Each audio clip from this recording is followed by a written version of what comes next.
words of introduction. So, hi everybody. Again, we are on the weekly Zoom meetings of Israelis and Palestinians for Peace. We have with us a special guest, Professor Mazin Qumsiyeh, and we will have we will hear from him about his background, about his vision for peace, about plans of action, and we will have an opportunity to ask him any questions that we want. And that's the whole idea of coming to this Zoom meeting, is that you're not only listening, but you're active participant. And I want to say, just before we start with the question, 2 words about Professor Qumsiyeh. He's a Palestinian. He actually served on the faculties of the University of Tennessee, Duke, and Yale Universities. He and his wife returned to Palestine in 2008, starting a number of institutions and projects such as clinical genetics laboratory that serves cancer and other patients. In 2014, they founded and ran the Palestine Institute of Biodiversity and Sustainability, ippeace, at Bethlehem University. Qumsiyeh published over 160 scientific papers, over 30 books, chapters, and several books on topics ranging from cultural heritage to human rights to biodiversity conservation to cancer. Currently leading the effort to produce the new National Biodiversity Strategy and Action Plan for Palestine. He serves on the board of a number of Palestinian youth and service organizations and oversees many projects related to sustainability and human and natural communities. His many published books include Sharing the Land of Canaan, Human Rights and the Israeli-Palestinian Struggle, and Popular Resistance in Palestine, A History of Hope and Empowerment. He also published hundreds of articles and letters to the editors and has an activism book published electronically. He gave hundreds of talks in 45 countries around the world. So this is our guest here tonight. And Professor, I would like to start with a question that I mentioned to you before. First is to talk maybe about more about your background, adding to what I said, and about your current activities. Well, thank you, first of all, for inviting me. I'll try to be very brief, but I do want to tell that my grandparents, my grandfather, his name is Isa Atallah, he was born here in Beit Sahur and became an orphan during the First World War, lost both his parents and his siblings out of starvation and misery of the fact that the Ottoman Empire compulsory recruited people into their army and forced conscription. And so my grandfather's father was conscripted, and then the family started starving because they, the breadwinner is gone, basically. And so anyways, when he was orphaned, he was taken care of in a Schneller, called Schneller orphanage in Jerusalem. And he became a self-made person. I recall in 1967 when there was a knock on his door, and I was only 10 years old at the time, and there was when I opened the door, these 2 gentlemen were there. One of them was old by my standards at that time, and he was probably in his 60s or 65. And then he asked for my grandfather, and I told him to come in, and I took him upstairs. And when my grandfather saw him, they hugged each other. And then later I learned as they, they hugged each other and cried. I learned that they were best friends. And my grandfather is a Palestinian Christian, and this was a Palestinian Jew whom my grandfather had not seen between 1948 and 1967, when people couldn't travel freely, and so they couldn't visit each other. So this, this impressed me as a child. My grandfather always taught me that, you respect people regardless of what other people do. That you do not generalize about people. There are individuals that are good in all communities and all people. Now, I grew with that philosophy, and I have since 1974. I went. I was a teacher at Schmidt Girls College in Jerusalem, and I had many friends who are Israeli scientists, especially like Professor Mendelssohn, who founded the zoology department at Tel Aviv University. And we used to talk a lot about environmental issues because that's what I'm most interested in, is biology and environmentalism. And some of those Jewish Israeli friends and I tried to lobby the Israeli green organizations, in quotations, to interfere and stop the Jewish National Fund, which is destroying Palestinian nature. Unfortunately, we failed in these endeavors, including the fact that many of the so-called protected areas, as I'm talking about the 1970s and early 80s, many of these NGOs and also, like the Israel Nature Protection Society, etc., are very ideologically driven, and they didn't want to challenge the Jewish National Fund and its delineation of areas for development. So many protected areas, so-called, were designated by the Jewish National Fund in historic Palestine, throughout Palestine, not just the West Bank. The protected areas are designated for ideological reasons to allow expansion of settlements, etc. And while these colleagues, Israeli colleagues, and I tried to stop it, I still even have the letters from that era. It didn't work. And this continued, I continued, and then I gave up at the end of the 90s. Basically, I gave up on trying to get the so-called environmentalists in Israel to Israeli environmentalists to really care about the environment, not merely care about fulfilling Zionist ideologies of removing native people and excluding them, and then building inside what's called protected areas. They would build.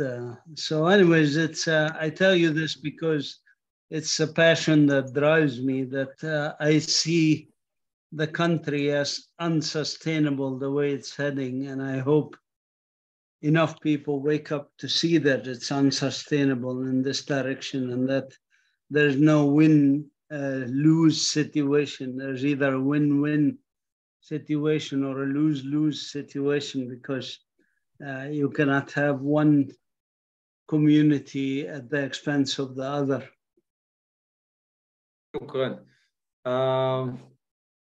So thank you for that. And now I wanted to ask you what seems to be obvious, but in the high level, but maybe with more detail, what is your vision of peace? How do you envision the peace?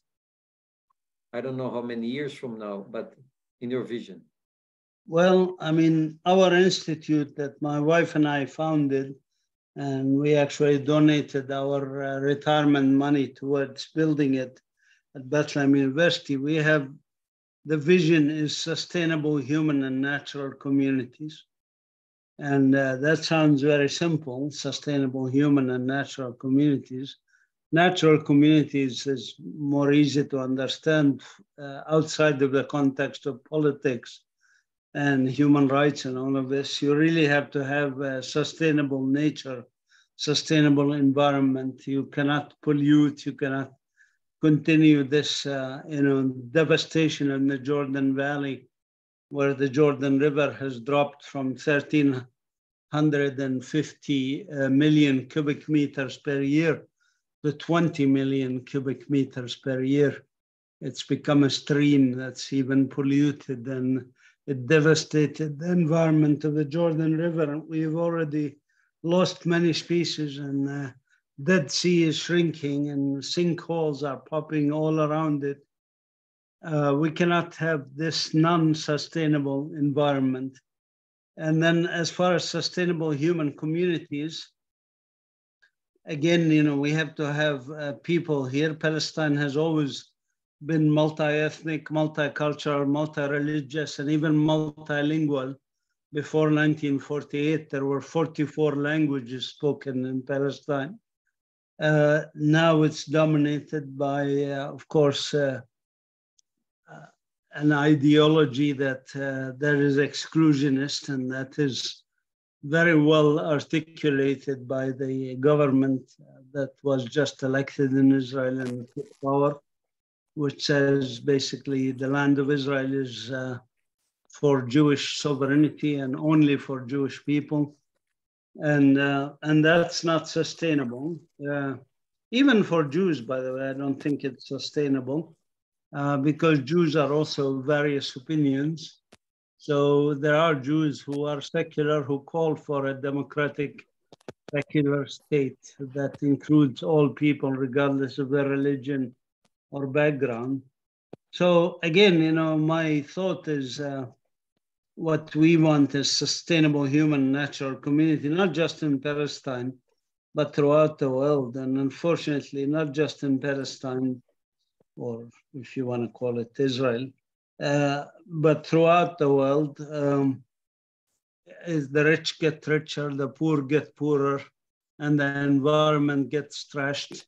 And there is a clique of people who profit from these things, profit from the misery of millions of people, because they make billions off of military or off of industrial situations and things like that.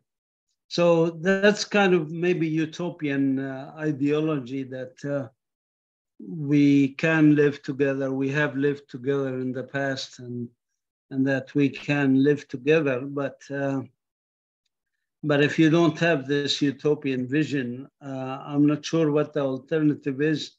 If somebody could convince me there is a more rational alternative that would be sustainable long-term for both nature and people. I mean, there are 14 million Palestinians in the world and about 6 million Israeli Jews and maybe 6 or 7 million Jewish individual outside of Palestine. Let's say 14 million Palestinians, 14 million Jews in the world. What's the modus operandi, if you want? What is the way to coexist other than democracy and human rights, which is what you were saying earlier when I came in. Okay, thank you. And my next question, and then I will open it for other people to ask. My next question is, what are the obstacles that you see to get to your vision, and how do we overcome these obstacles? Well, I mean, one obstacle that we humans have is greed. I mean, it's greed is, which is the opposite of humility or humbleness, if you want. Greed says, I want, I need, whatever, instead of and that's narrowing the circle instead of widening the circle. So widening the circle, having a bit of thinking outside of whatever clique individuals have, tribalism, nationalism, racism, these are all the isms of the small circle, I call it. They are short-sightedness, really. In other words, they are short-sighted. Greed is because of short-sightedness, because I always tell people who are very rich, what are you going to do with all this money? You're going to die eventually, and your children will not be living in a comfortable environment because you have messed up the world, environmentally by your greed. So you're actually killing the future for your children. So greed is a big issue. The second issue, which is clearly identified between the lines of a lot of the commentary that goes on that listserv that we are on, which is fear.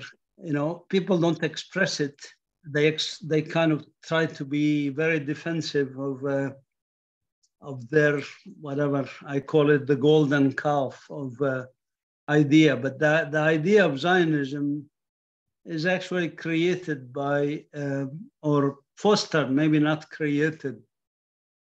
It's fostered by fear. It's driven by fear. It's driven by notions of us versus them, and that if we are not strong and we don't beat the crap out of them, maybe if they have power, they'll beat the crap out of us, so to speak. So this is the kind of fear mentality, racial.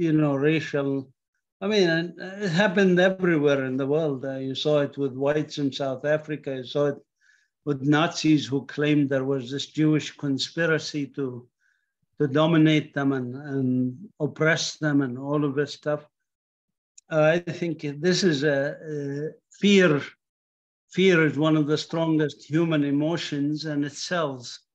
And ideologists, people who want to sell ideologies to you, know this, and they use fear very effectively So these are the two things, I would say, greed and fear, and bottom line.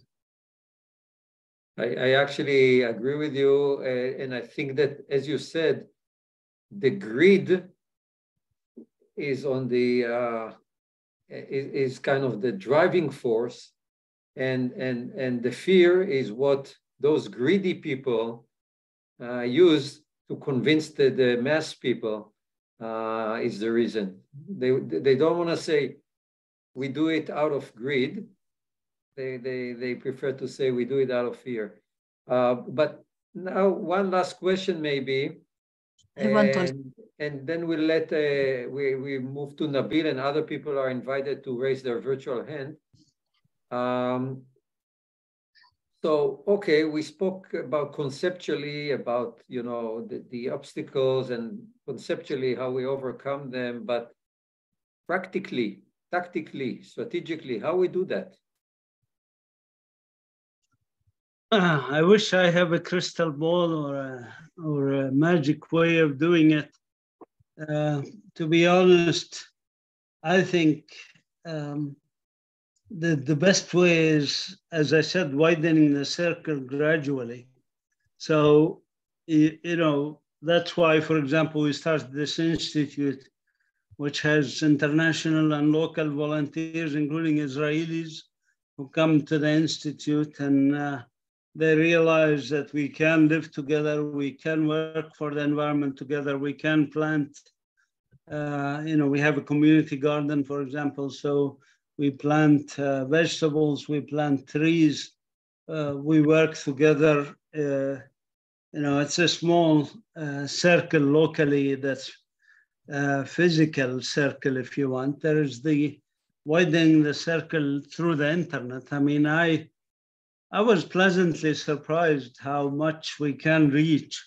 I mean, I'm not an expert in public relations or media or anything else, but I have an email list that's now 50,000 plus emails. gathered through talks and contacts with people. And on those emails, there's also thousands of, probably at least 4,000 or 5,000 Jewish individuals.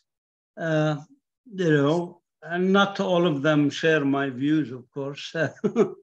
Some are anti-Zionist, some are post-Zionist, some are non-Zionist, some are Zionist. And that's fine. We try to reach out, we try to communicate. And sometimes we succeed in getting across some ideas and some concepts and challenge, again, that basic element of fear that is so devastating to psychology. I mean, it's, last year, 2022, the largest number of Israeli soldiers died from suicide, not from combat or anything else. So it has to do, fear doesn't necessarily produce happiness or, you know, kindness. I mean, in Finland, you know, they have more happy people because they care for each other and they don't have a lot of fear about their future or about their safety or anything else. And whether it's exaggerated fear or real fear or whatever.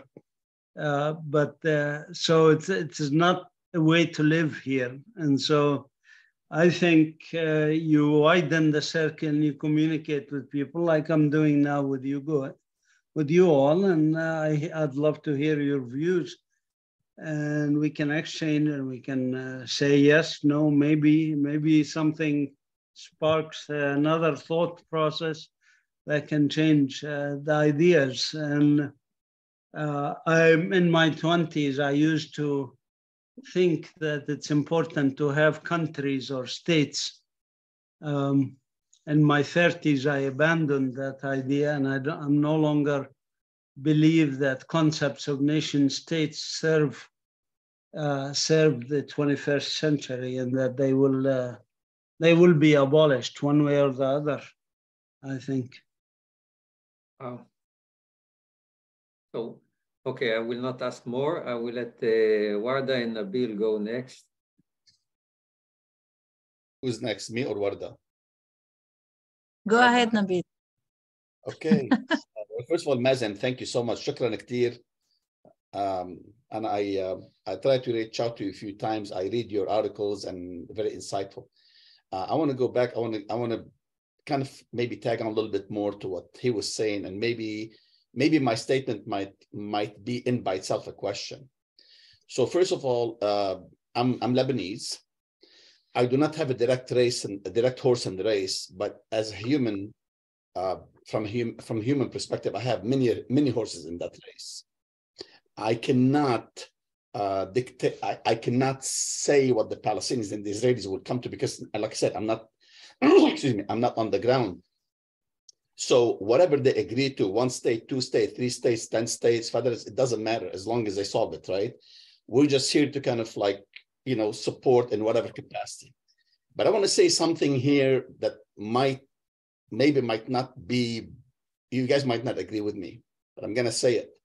So when we talk about a 2-state versus a 1 state, left versus right in Israel, the way we see it, Mazin, you tell me after I'm done if I'm wrong.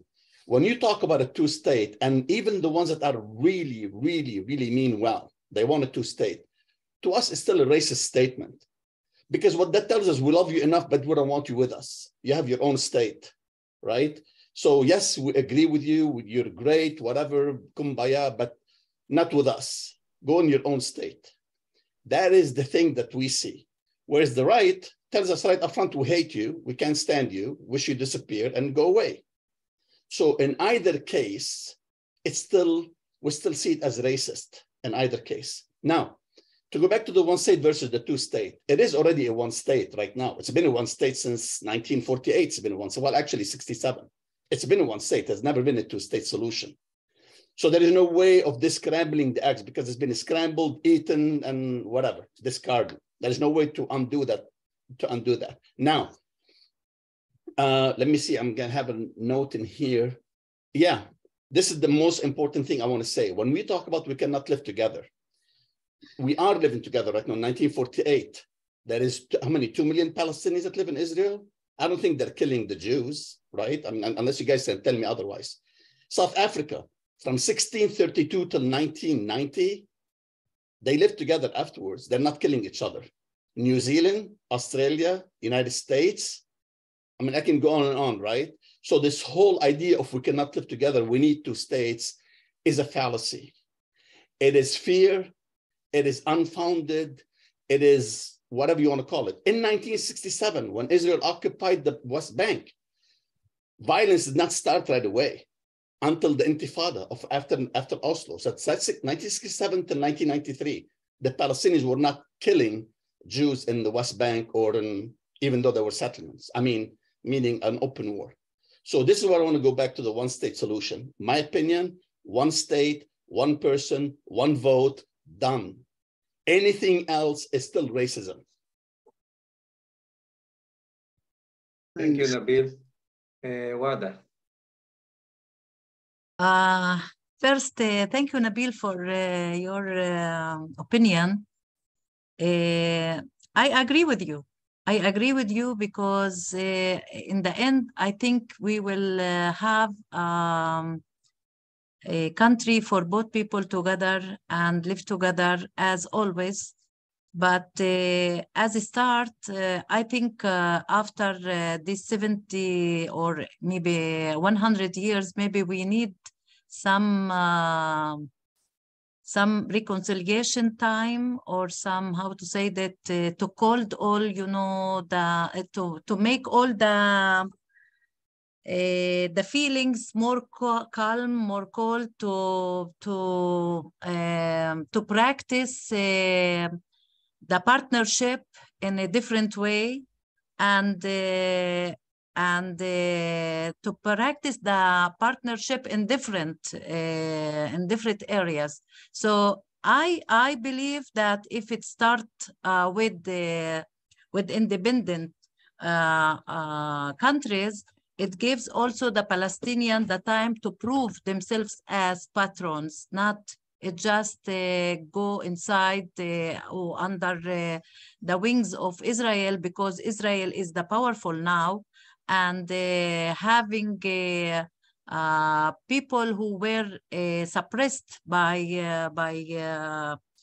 a country, powerful country, and now it will be partner. I don't know how much it will be more real, you know. Because of that, I think Palestinians need to feel their patron, their how to say, the siyada, Nabil, sovereignty. Sovereignty, yeah. Yeah. So at least in the beginning. Because of that, I also suggest the Confederation, which give every country independence, but they work together in the same rules, same democracy, same interest, same sources, and these resources must be, you know, divided exactly the same, since we have also 7 million Palestinian and 7 million Israeli between the river and Jewish, I mean, between the river and the sea. So I think, yeah, in the end, we will have really a country, but we need more time to prepare ourselves for that. Now, about my question to Professor Mazin Qumsiyeh, we hear a lot of solutions, and today I was in a talk with a friend. He asked me what you want to do now to promote peace, different from what you did it yesterday. And I think we need to ask ourselves this question every day, because we have to experience every day another talk and another experience to think about how much we can promote different ideas, and how to make these ideas more in a movement, a dynamic, due to the situation. So what do you think, Professor Mazin, if you were Abu Mazin, for example? You are Mazin, not Abu Mazin, but if you were Abu Mazin, what do you think? What do you think if you were Abu Mazin, what you would do different from what Faisal suggested before you came? He said maybe Abu Mazin should give up the keys and say, come, take our land, take our places, and you will get the thing that you deserve. Maury, do you want to take more questions or comments, or shall I? No, please go ahead.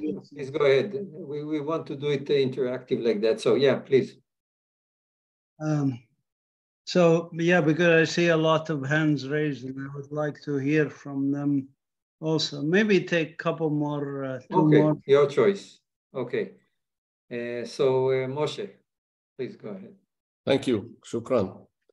Welcome, Professor. I appreciate your joining us. And my first question is, how did you survive Tennessee until 2008?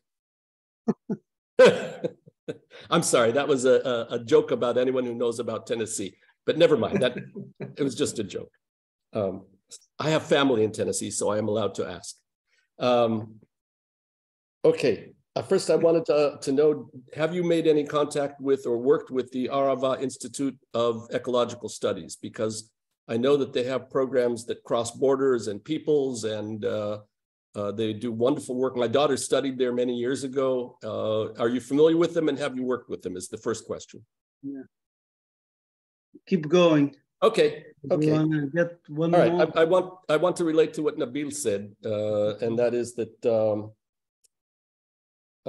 you mentioned, you know, there's you mentioned two of three possibilities. To say that the two-state is racist, it's a difficult thing. I'm a two-stater, but again, I also believe that no matter what agreement is made, that will be the best one.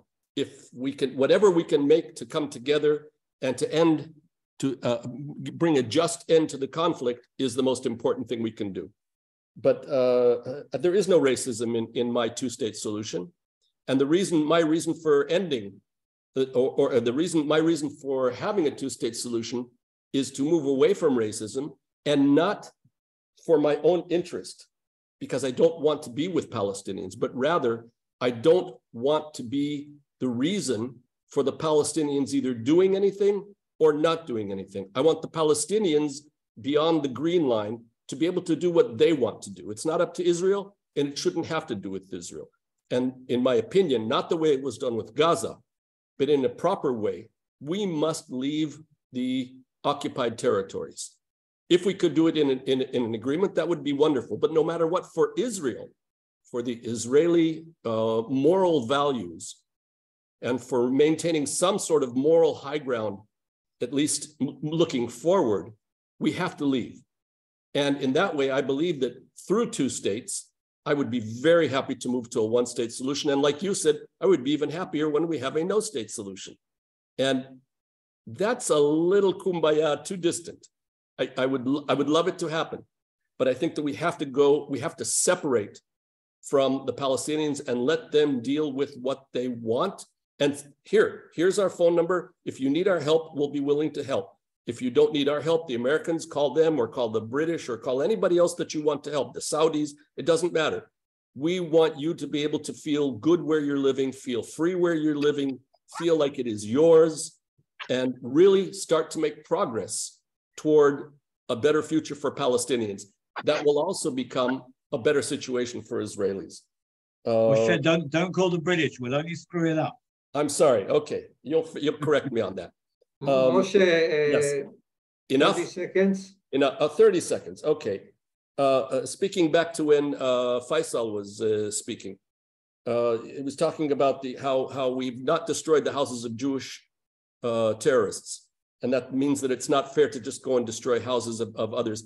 I believe that, first of all, no houses should ever be destroyed. I don't believe that people should ever have their citizenship taken away from them. I think that there should be equal treatment for all terrorists, no matter what. But the difference is between all of the Jews that you've mentioned and the gentleman who was just released is that they're no longer, if they're still in prison, there's no sense in having any further punishment. Once they've left prison, then we have to deal with how they should be treated in Israeli society. I'm against all terrorism. Terrorism is terrorism, as racism is racism. It doesn't matter by who or against who. I think that's more than enough. Thank you. Thank you, Moshe. You want me to take you want to take another couple of questions or Sure, why not? Okay. Let's hear from Baruch. So Iftach, please go ahead. And please make it under 2 minutes if possible. Iftach. Make unmute, Iftach. Do you hear me? Yes, now we hear you. I can do it even shorter. I'm just not in a place where I can use my camera. So really, thank you, Mazin. I really enjoyed. I support. I think that it's a good approach, good vision even, and I am very much into these perspectives of which is not in the coming reality. We are really in so deep hole, so deep shit in to say it more direct, that when Maury speaks about how we vision peace, I mean, this talk of peace for me, meaning, in a way, it's meaningless because I know the rhetoric of the state. I know there's the rhetoric of the ideology of Zionism and so, and I know what does it contain. I think that we should speak in terms of rights and values of human rights. And in this respect, I think that we should think in long terms, and I'm very much sharing the view that we need to fight here to overcome superiority, racism, apartheid system, which is so deep inside state of Israel. Also, I do not see other way to overcome racism and superiority of Jews, which I really suffer it so much. It's so out of my, values. And this is the reality, and the Israelis are so blind to see the reality. I think that is the big issue is Zionism, I must admit. And I think in this sense, we are not common view seeing things.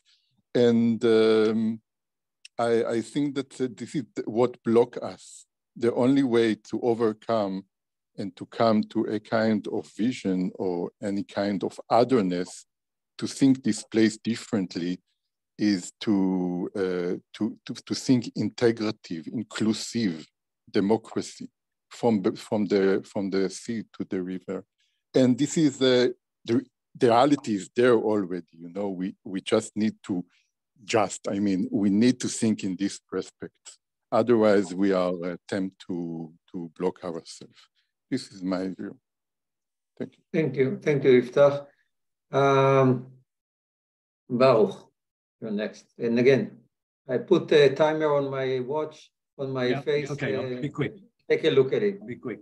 First of all, thank you, Professor Mazin. I've read a lot of what you've written. I've always admired you. I don't agree with everything that you say, but thank you for joining us. Question not just for you, but some of the people who have been writing in the chat. I don't understand, whoever you are, Joachim, why on earth you're in this group. You have no desire for peace. You have no understanding of anything apart from your own views. I really don't understand. Let me tell you what Zionism means. And it only has one meaning. There are many people who falsely purport to be Zionists, and they're not Zionists. Zionism means the belief of the right of the Jewish nation, the Jewish people, to return to our homeland. But we never gave up hoped for 2,000 years, that we were always present in the state of Israel. I can trace part of my family back for 2,000 years, longer than any Palestinian has been here. That is all that Zionism means. I'm a proud Zionist. I'm proud that I've returned to my ancient homeland. From the first day I arrived, just over 48 years ago, I have had very close Palestinian friends, both Israeli Palestinians and Palestinians who live in the occupied territories. And I fully agree with that definition of them. They are occupied territories. I believe in realities. I believe that there will be a peaceful solution. That's what I spent most of my life working for and do 24/7 now. The Jewish people, the Jewish majority in Israel, will not have a one-state solution. And most of the Palestinians that I know who live in the occupied territories also don't want a one-state solution unless they are the majority. They want to live as my friend Moshe Shertov said, the Palestinians want to be the governors of their own destiny. And that's what I want as well. They should be governors of their own destiny, hopefully living in peace and friendship alongside us.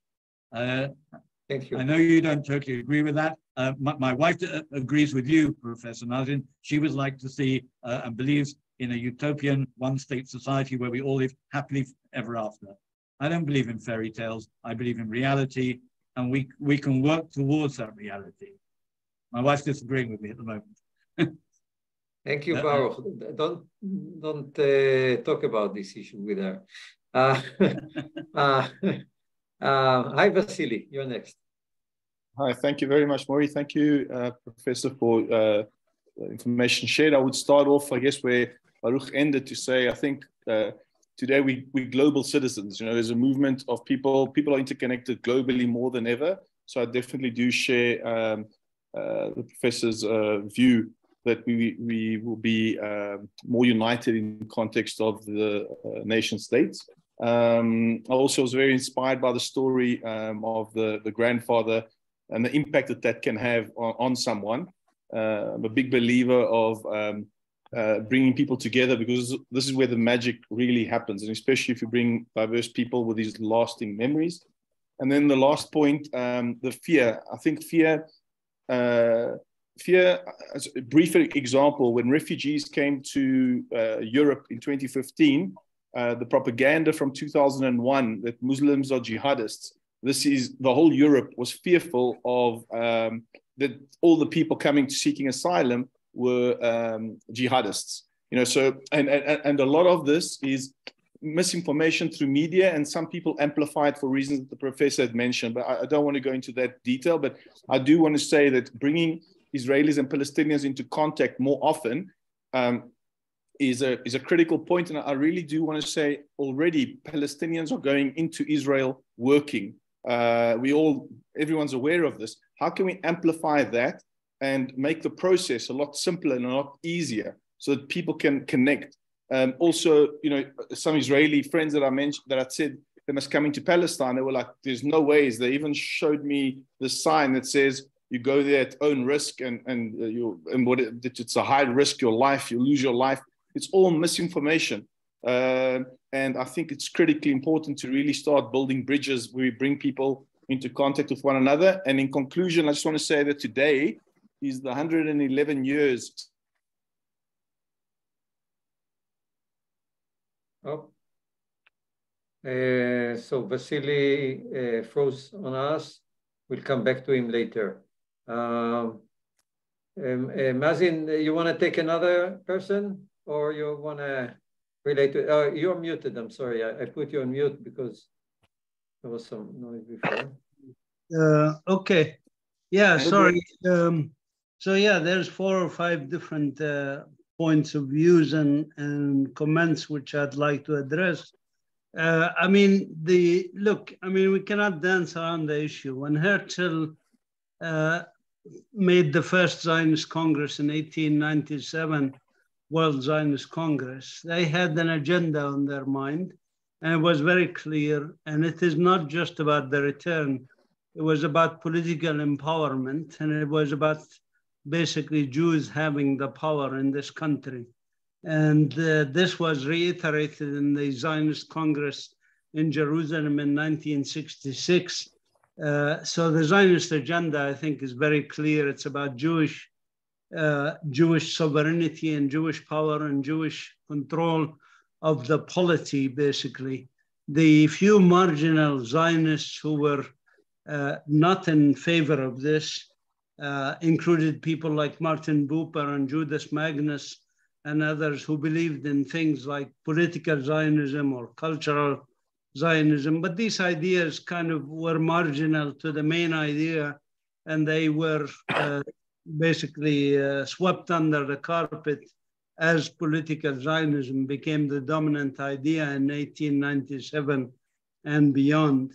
Now, Zionism is very clear about its agenda. It's to have Jewish state, Jewish majority, Jewish people who will decide the issues of their destiny, so to speak.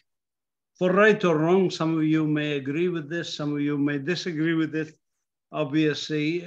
But when Herzl sent two rabbis to Palestine in 1897 to look over the country, before they sent their full report to Vienna, they sent him a telegram, and the telegram simply said, "The bride is beautiful, but she's married to another man." It's a wonderful country for a Jewish state, but there are people here. What are we going to do with these people? And the answer uniformly among political Zionism, among the dominant ideology of Zionism from Herzl onward, was that people have to go. We can keep a small minority in Herzl's view around Nazareth and Bethlehem.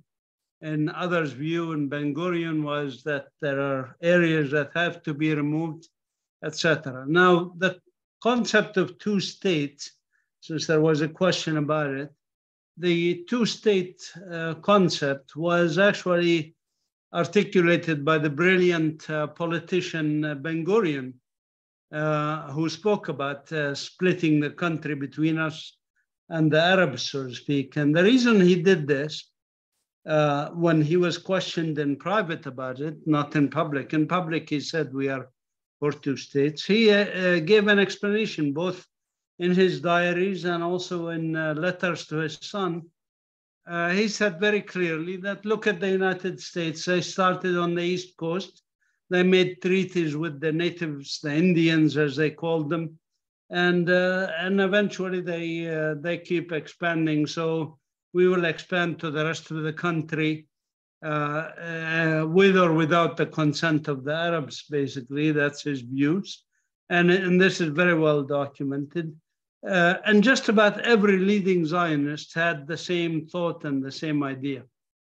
Now, for right or wrong, you can say, well, this is important for having Jewish majority. You cannot share the country.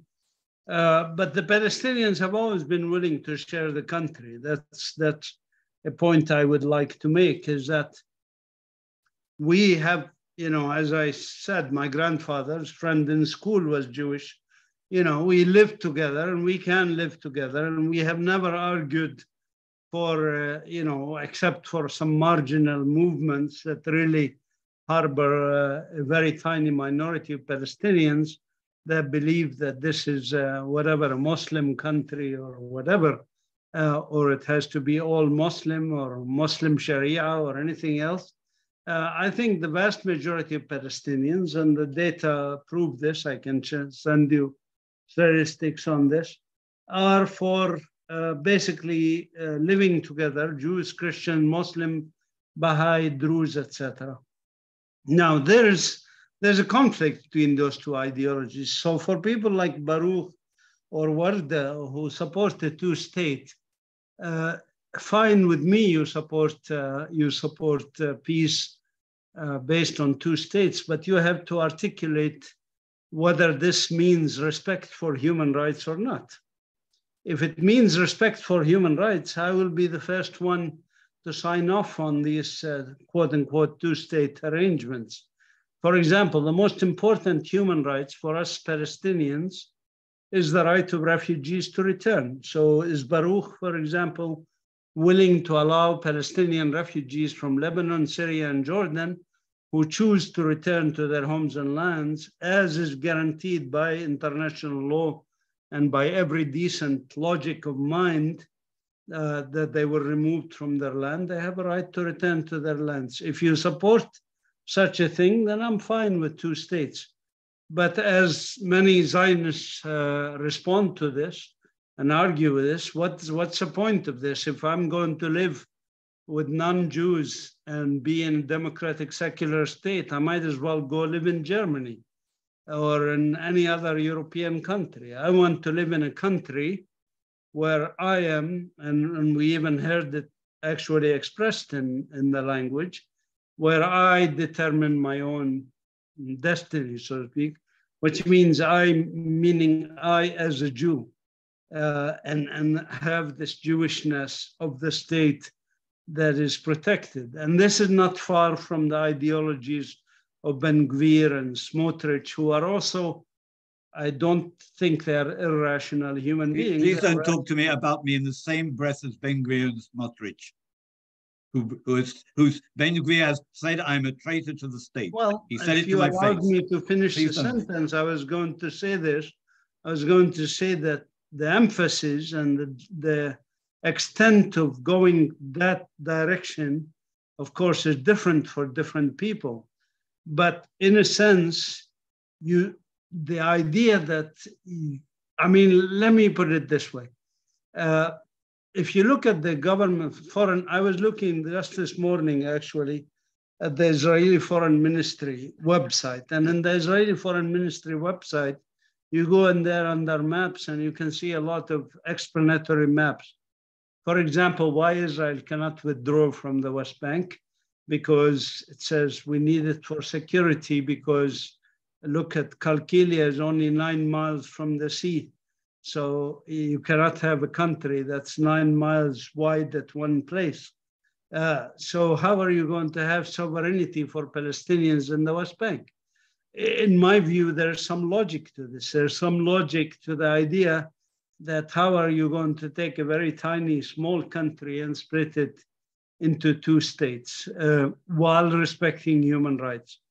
You have to have dominance of Jewish security, Jewish military, Israeli military. That's what they want. And that's what the Zionists argue for. So in my view, the likelihood actually of one state coexistence with one security on the external border is much more likely than Israel giving up the sovereignty of the West Bank.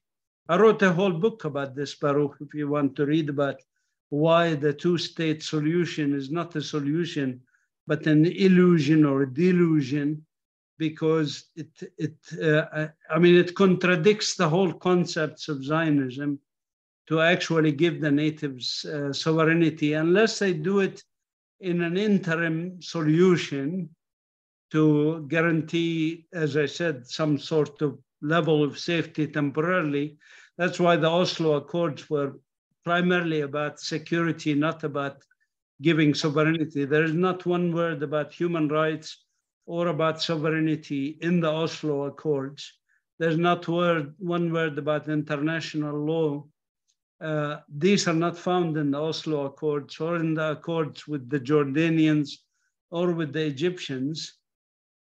The roadmap that Bush also articulated, roadmap to peace, that the UN and the Quartet supported, is 2,218 words.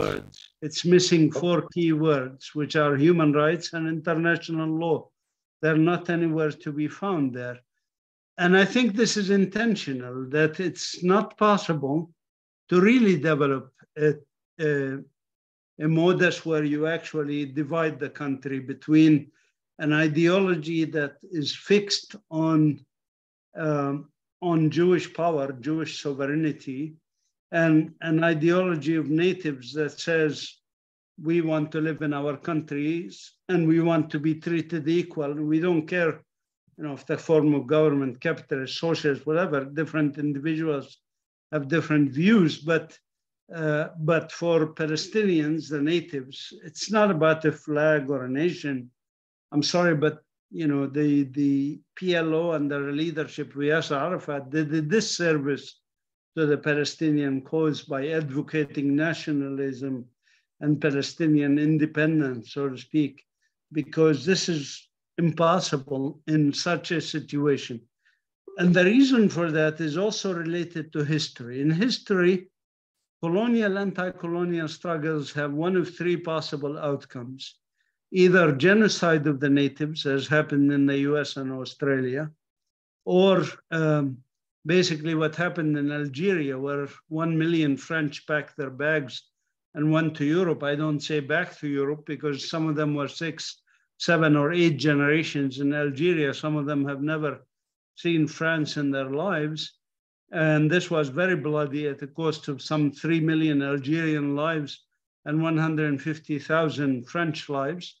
This is not a very good outcome. Both of these outcomes are rare and are not going to happen here.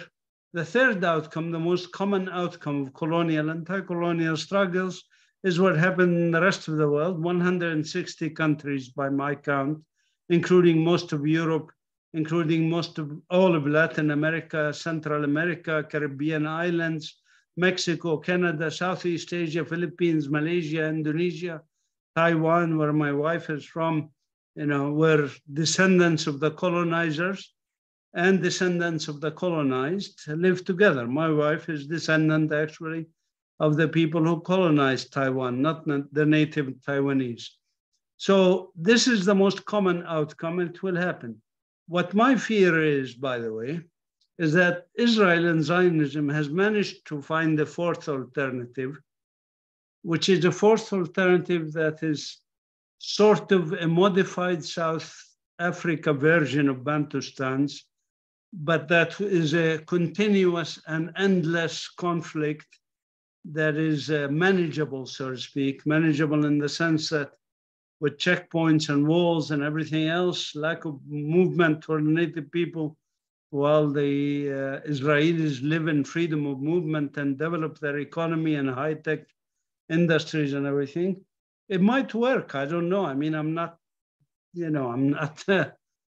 ruling it out. It might work for them. That it's already worked for 75 years.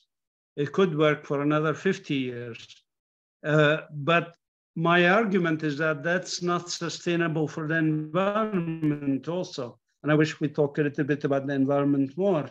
But, I don't know. I mean, Moshe, again, also I would wish that we would parse out what you said about like how to cooperate and how to escape this this cycle of I don't know how to call it. It's driven by those two things that I mentioned, greed and fear, a cycle of oppression, oppressor.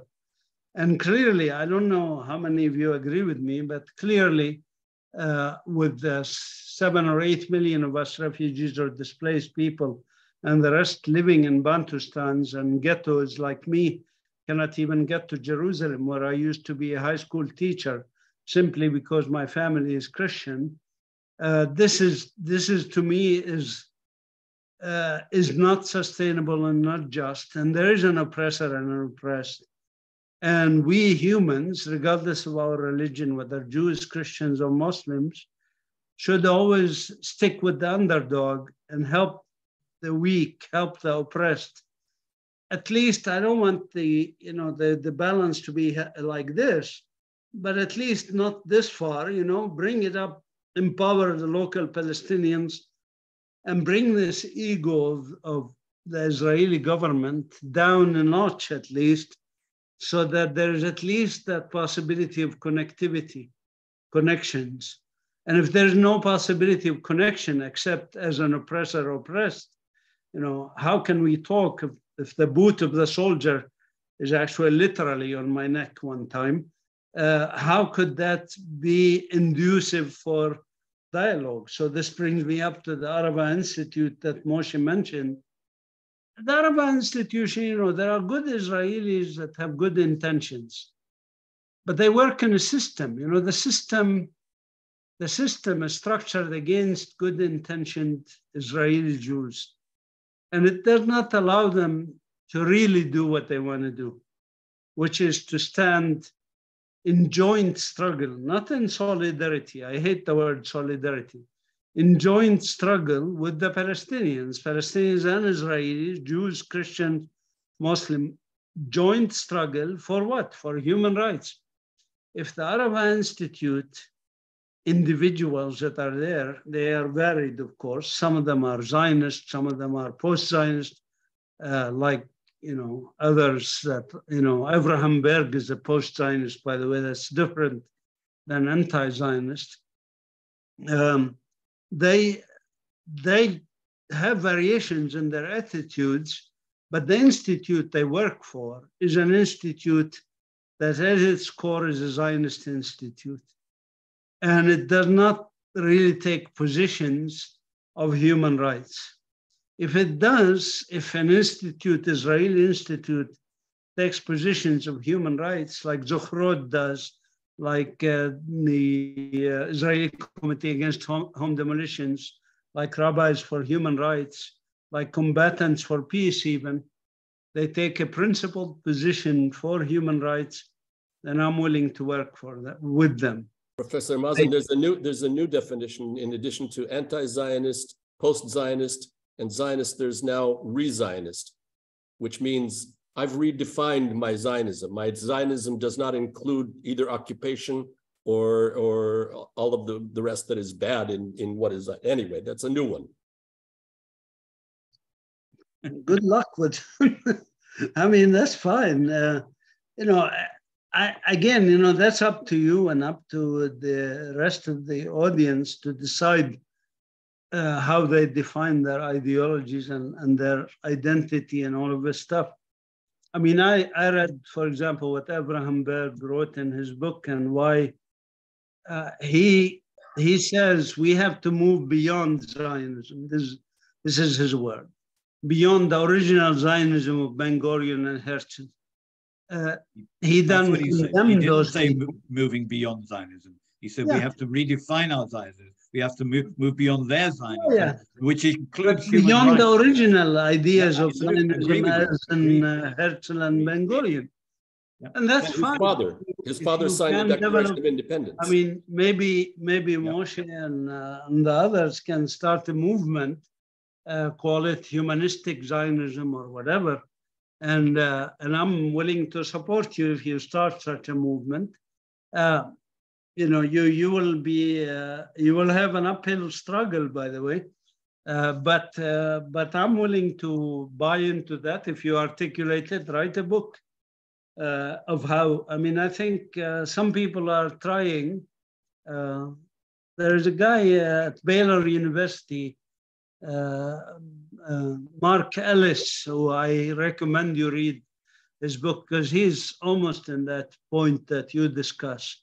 Mark Ellis is a Jewish theologian at Baylor College, wrote a book about, about these things like after the Holocaust or something like that, how Judaism can re-emerge, not out of fear or out of oppression of other people, but out of real empowerment based on humanistic ideas, sort of like what happened with the Sufi Islam or with some in the Christian Catholic in the Christian Reform movement, Catholic workers he mentions as anti-church kind of hierarchy, but that work with the poor people and that take care of oppressed, because that's the nature of what he thinks is humanism.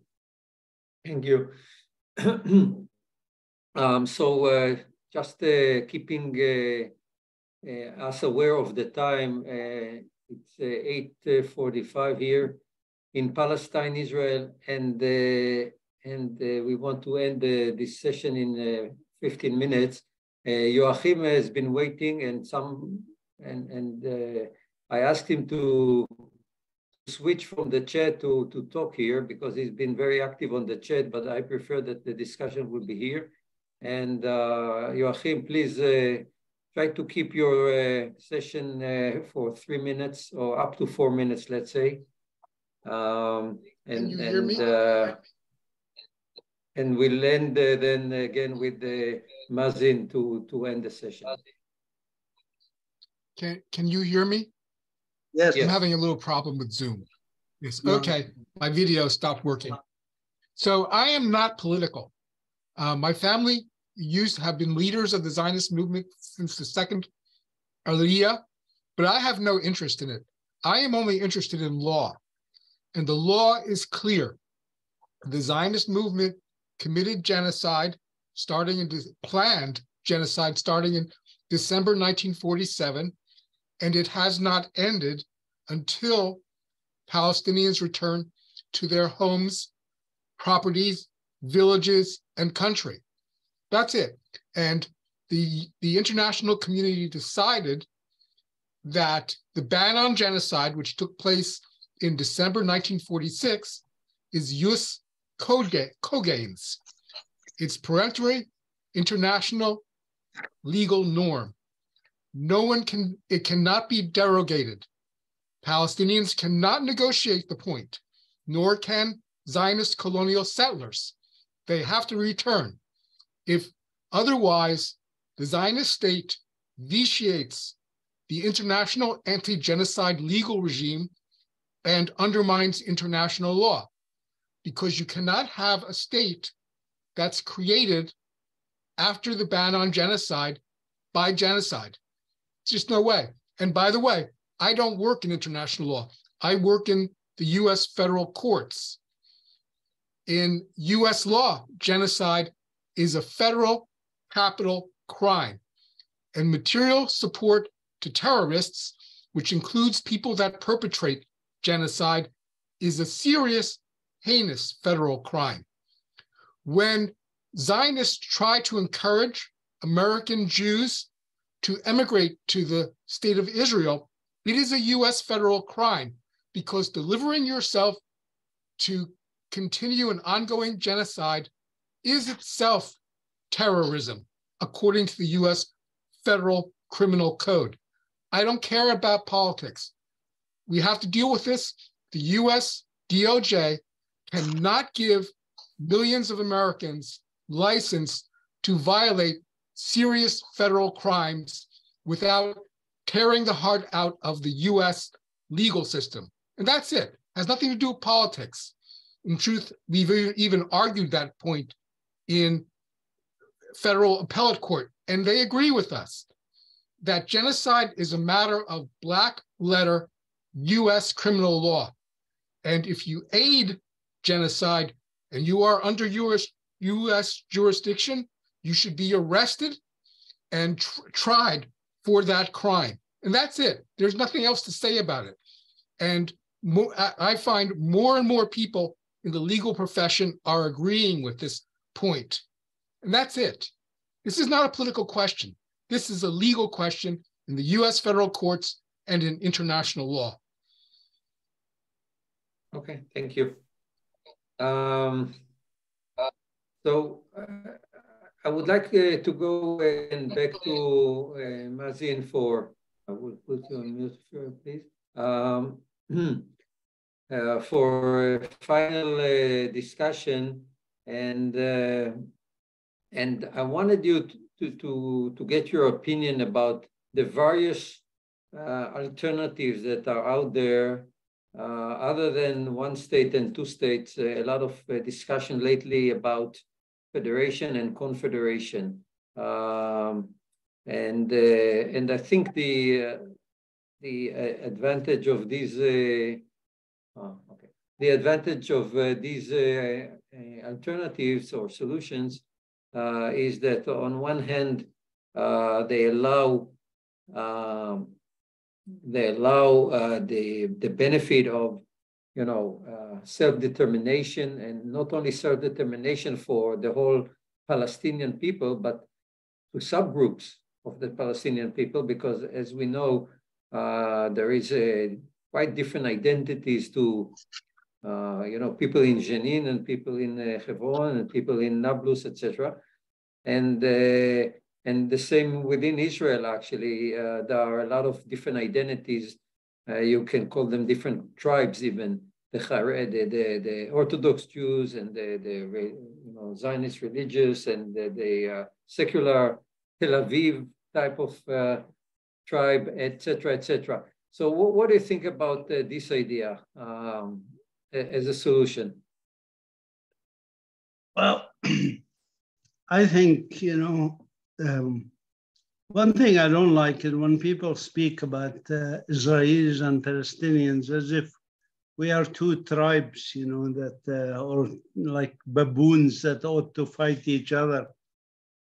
Israelis are diverse, Palestinians are diverse. I have more in common with some Israelis than I do with most Palestinians, and vice versa, I'm sure. There are differences of opinions and differences of ideas, etc.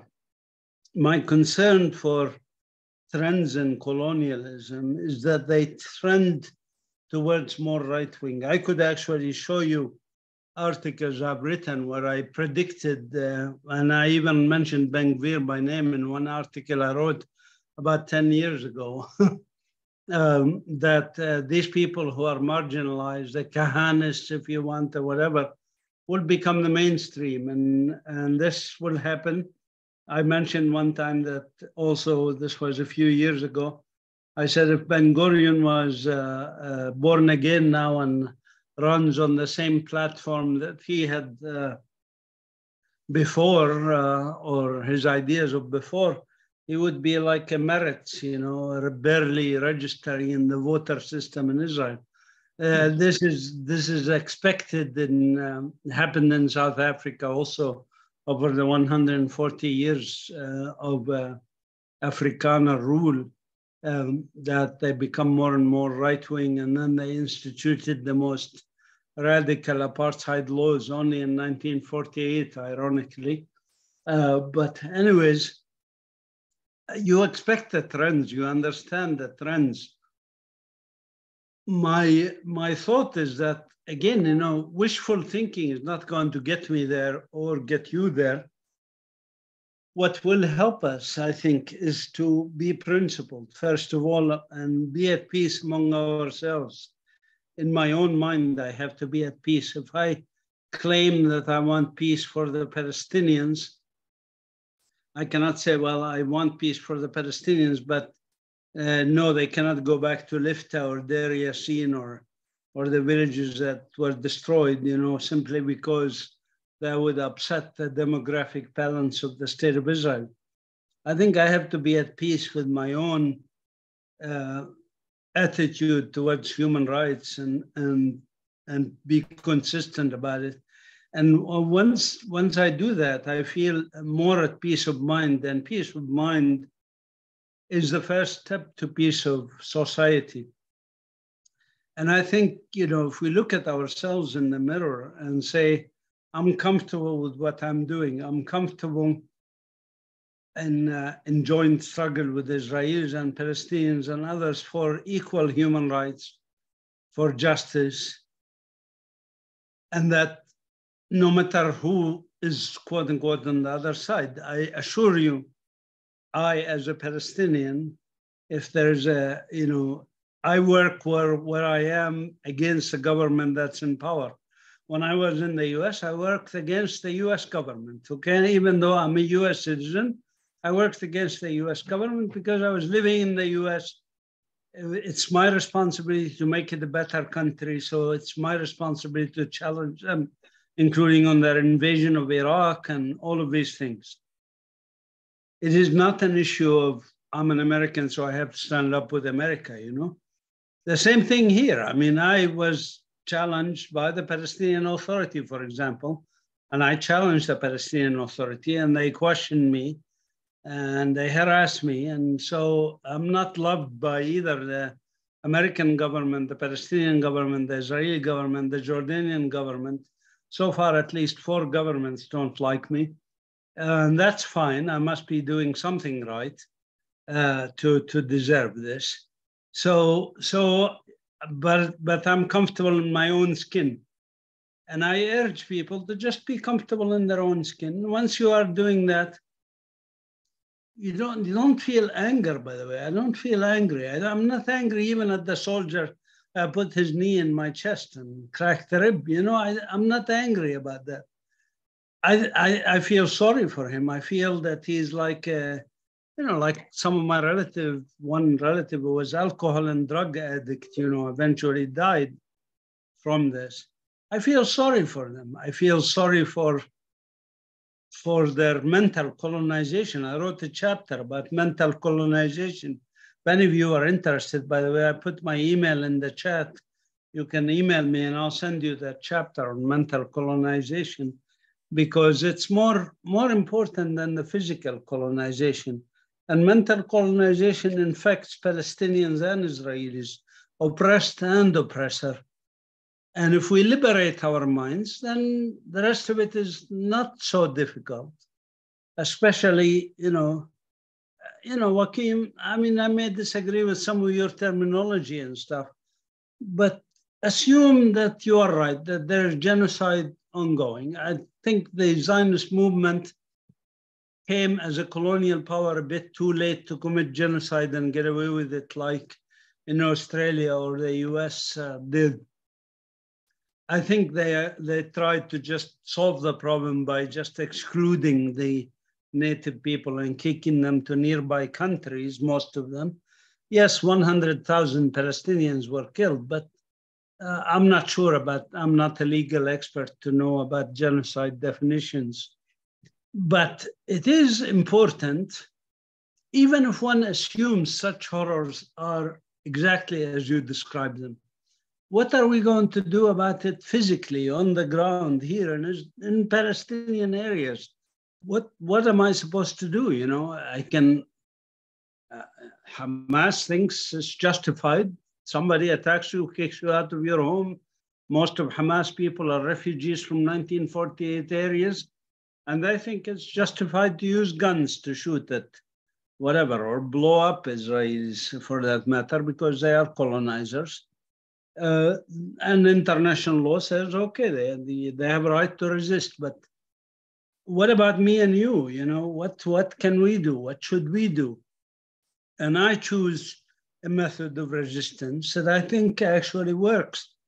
And that method is to join hands in joint struggle, not normalization, by the way. Joint struggle is different than normalization. And in joint struggle to affect a change which will make this country better for all of us, better for Israelis, better for Palestinians, better for everybody who lives here. And everybody who wants to come and live here, including the refugees, by the way. They should be allowed to come back and live in their own country. Thank you. Okay, believe it or not, we are a minute before the end of the hour, the top of the hour. Thank you so much. It was wonderful. Warda, do you want to say some closing remarks? Yeah, I wanted just to give 1 minute to Ty, because he didn't even introduce himself to the group and to say something, and then we can think about ending the session. Hi, Ty, how are you? Hi, Warda. Thank you very much. I just wanted to alert everyone that Israel seems to have imposed a fine. If I want to go into the West Bank, I have to post a bond of between $25,000 and $50,000 as a foreigner. This is a financial blockade of the West Bank to keep foreigners out of the West Bank to witness the atrocities. And I wonder if any of you have any experience with this $25,000 to $50,000 cash bond that's just been instituted by the Israeli government. By the new Israeli government? When was this instituted? I've never heard of it. I took my son, who's an Englishman, not a citizen of Israel. I took him there a few months ago to the West Bank. Nobody asked me for any money. Nobody asked him for any money. Where did you hear about this? Was it something that Ben Gvir talked about today? I just got back from the West Bank 2 or 3 months ago. It was not enforced. This came into effect about a month ago. And I wondered if it's big news in Israel or if it's just swept under the rug. Never heard a word about it. No. I think it's all right. I'll post the links on the conversation. It's a big fake news. Yeah, please post about it in the Facebook group. You're a member All right, of the I will. group? Yes, I am. Ty, contact me privately. I'll take you anywhere you want to go in the West Bank tomorrow. Well, free of charge. I'm not willing or to you post can pay me some right money. now. It's not you. I'm not willing to post the bond because I don't think my behavior would be acceptable. You don't have to. And they say I will get. that if my I will take behavior you is with permission of the army, with permission of the government, straight away tomorrow, without any charge whatsoever, unless you want to pay me some money. I will investigate. Well, I appreciate that. I've been 3 times and I loved it. Ty, I promise to investigate Thank you, Ty. Thank you, guys. Okay, I wanted just to thank Professor Mazin Qumsiyeh for his lecture. I think every time I hear him, I learn more and more. He is very, he has a lot of things to tell us every time. Even when I visited also his institute, Eco Institute, with the foreigner people who want to see this place, it's always very fascinating to see what is he making there. I think his ending words about the beautiful resistance that he said about joining each other, about join hands together and working for bringing more and more people thinking about making our way the mainstream, not the other ways, the mainstream, and how much we can bring more people. I hope that the people who were in Tel Aviv yesterday will be also with us, not only for the democracy in Israel, but for the human rights in Israel, which also must include also the rights or human rights of Palestinian, because human rights, you can't put it inside one border and leave it outside the border, since we are in the same land and we are cousins mostly, and more people here learn that as much as we cooperate with each other, we have more beautiful life and less hate and less anger, as Professor Mazin Qumsiyeh said. We don't want to live in anger, because anger makes our lives bitter, and we don't want to live in bitter life. Bitter with B-I, not B-E. Yeah. Thank you very much all. Hope to see you again and again every time. Thank you. Bye-bye. Bye. Bye. Have a wonderful week. Thank you. And thank you, Mori, for inviting Professor Qumsiyeh. It was very nice. Faisal, شكرا كتير Faisal. Bye-bye. السلام عليكم. شكرا موري، يعطيك العافية. وردة كمان، يعطيك العافية. شكرا نبيل، شكرا، دايما تعال. I'm here every time. Bye, Astrid. شكرا وردة. شكرا أستريد حبيبتي، كيف حالك؟ شكرا بروفيسور، شكرا. شكرا جزيلا.